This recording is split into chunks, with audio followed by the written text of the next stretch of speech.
So this has to be a priority of the next president. Now, what I've said is that we have to restore a sense of fairness and balance to our economy. And that means a couple of things. Number one, with our tax code, we've got to stop giving tax breaks to companies that are shipping jobs overseas and invest those tax breaks in companies that are investing here in the United States of America. We have to end the Bush tax cuts to the wealthy and to provide tax breaks to middle-class Americans and working Americans who need them. So I've said that if you are making $75,000 a year or less, I want to give a offset to your payroll tax that will mean $1,000 extra in the pockets of ordinary Americans, senior citizens making less than $50,000. You shouldn't have to pay income tax on your Social Security. We pay for these by closing tax loopholes and tax havens that are being manipulated. On our trade deals, I think it is absolutely critical that we engage in trade, but it has to be viewed not just through the lens of Wall Street, but also Main Street, which means we've got strong labor standards and strong environmental standards and safety standards, so we don't have toys being shipped in the United States with lead paint on them. Now, these are all issues that I've talked about repeatedly, and I think there are also opportunities in our economy around creating a green economy. We send $1 billion to foreign countries every day because of our addiction to foreign oil. And for us to move rapidly to cap greenhouse gases, generate billions of dollars that we can reinvest in solar and wind and biodiesel, that can put people back to work. So now I don't want to take too much time, and I'm sure we'll be able to spend more time discussing this. Senator Clinton and I think, both agree on many of these issues. And I think it's a credit to the Democratic Party as a whole that the other candidates who were involved earlier on agreed with us on many of these issues. I think that there is a real solid agenda for moving change forward in the next presidency. The question people are going to have to ask is, how do we get it done? And it is my strong belief that the changes are only going to come about if we're able to form a working coalition for change, because people who are benefiting from the current tax code are going to resist. The special interests and lobbyists are going to resist.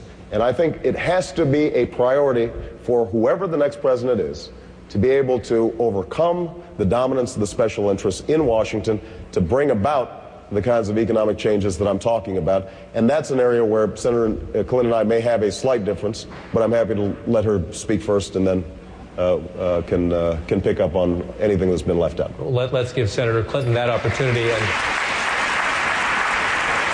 as you have campaigned, Senator, on this issue and others, but specifically on this issue, you have said, I am ready on day one to take charge of the economy. The clear implications, since you have one opponent at the moment, is that you're ready, he's not.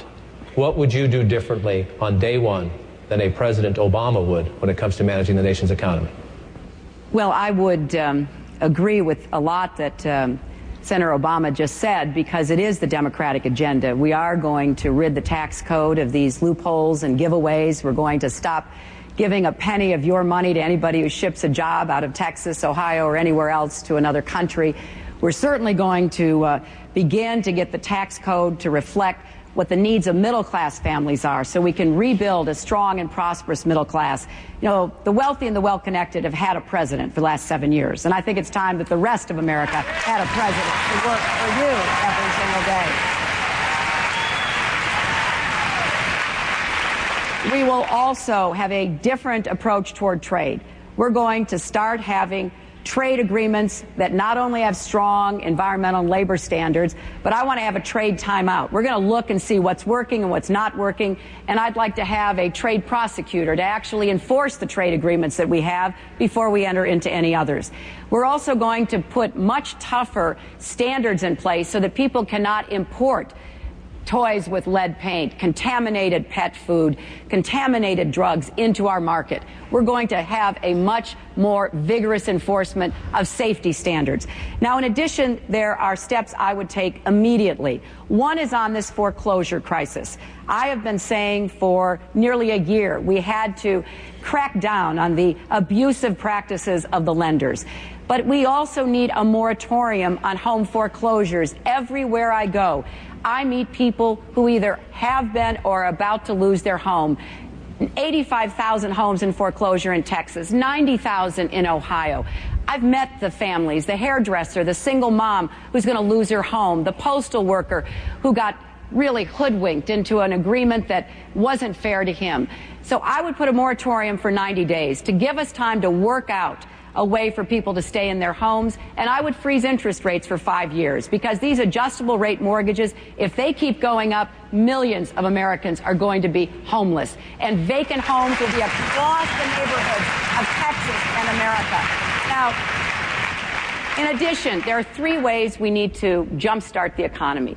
Clean, green jobs. I've been promoting this. I wanted it to be part of the stimulus package. I thought a $5 billion investment in clean, green jobs would put hundreds of thousands of Americans to work, helping to create our future. We also need to invest in our infrastructure. We don't have enough roads to take care of the congestion. We have crumbling bridges and tunnels. We need to rebuild America, and that will also put people to work. And finally, we need to end George Bush's war on science, which has been waged against scientists and researchers. Thank you, Senator.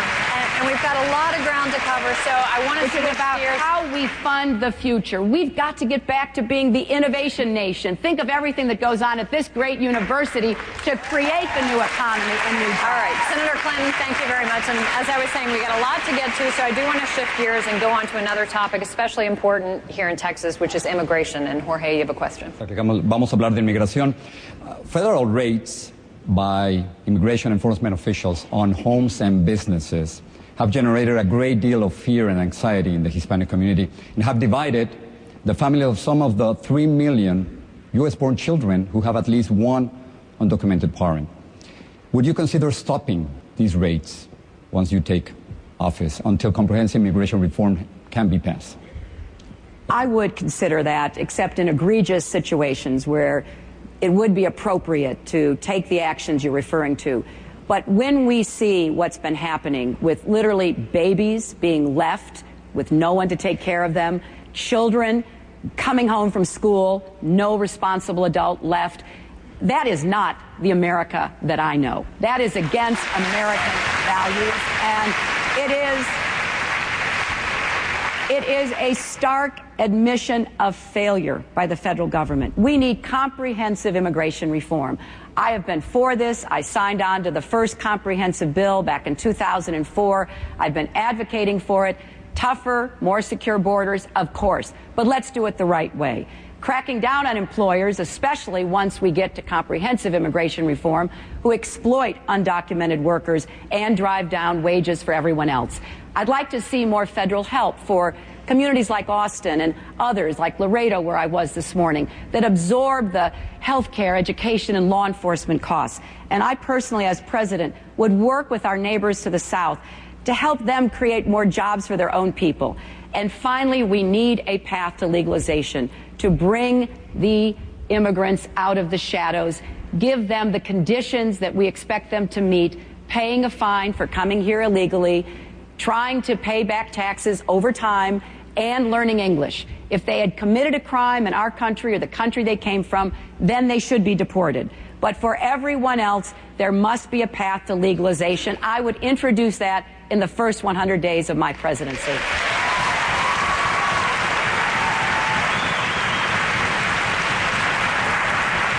Senator Obama, is your position the same as Hillary Clinton? Yeah, there are a couple things I would add. Comprehensive immigration reform is something that I've worked on extensively. 2 years ago, we were able to get a bill out of the Senate. I was one of a group of senators that helped to move it through, but it died in the House this year because it was used as a political football instead of a way of solving a problem. Nothing happened. And so there are a couple of things that I would just add to what Senator Clinton said. Number one, it is absolutely critical that we tone down the rhetoric when it comes to the immigration debate, because there has been an undertone that has been ugly. Oftentimes, it has been directed at the Hispanic community. We have seen hate crimes skyrocket in the wake of the immigration debate. as it's been conducted in Washington, and that is unacceptable. We are a nation of laws and we are a nation of immigrants, and we can reconcile those two things. So we need comprehensive reform.